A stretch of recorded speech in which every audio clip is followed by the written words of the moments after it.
అందాజా ఓ 15 ఏళ్ల కిందొచ్చిన అరుంధతి సినిమా ఎరికే కదా. అగోగా సినిమాల జేజమ్మగా గద్వాల రాణిగా అనుష్క మేడం యాక్టింగ్ చింపి పడేసింది. అయితే గా సినిమాకు అసలు కారణమైన గద్వాల సంస్థానం కెంచి మన ఏడుకొండల ఎంకన్న స్వామికి జోడు పంచలు పంపుతుర్రట. మరి గా ముచ్చటేందో పూరాగా ఒక్కసారి అరుసుకొనిద్దాం పారి. రాజ్యాలు పోయినాయి, రాజులు పోయిర్రు గాని రాజుల కాలం సంధి ఆనవాయితీగా వస్తున్న జోడు పంచల సమర్పణ కార్యం మాత్రం అట్లనే నడుస్తుంది. ఆవు గద్వాల సంస్థానం ఆదిలక్ష్మి దేవమ్మది అని ఎరుకున ముచ్చటే కదా.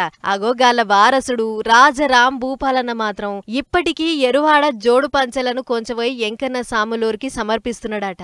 అట్లా ఈసారి కూడా చేనేత కార్మికులను పెట్టి తయారు చేయిస్తుండు. ఈ పంచలు నేసే కార్యం మా నిష్టగా అయితది. 41 రోజులు వంటిపూట తిని దినమంతా సామేవారిని తలుసుకుంటా నేస్తారట. అట్లా 500 ఏండ్ల సంధి ఆచారంగా వస్తున్న గీ జోడు పంచల పంపిణీ కార్యాన్ని పెద్ద పండుగ లెక్కనే చేయాలని చూస్తుర్రట.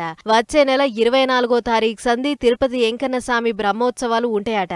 అందుకే అంతకంటే మొదలే పంచలు తయారు చేయాలే, కొంచెమే అప్పజెప్పాలే. నేతన్నలు పనులు రువ్వడి మీద చేస్తుర్రు. అసలు గద్వాల ఏర్వాడ పంచలని పేరెందుకొచ్చింది? నేసిన పంచలను ఏం చేస్తారో నేతన్నలనే అడుగుదాం పారే.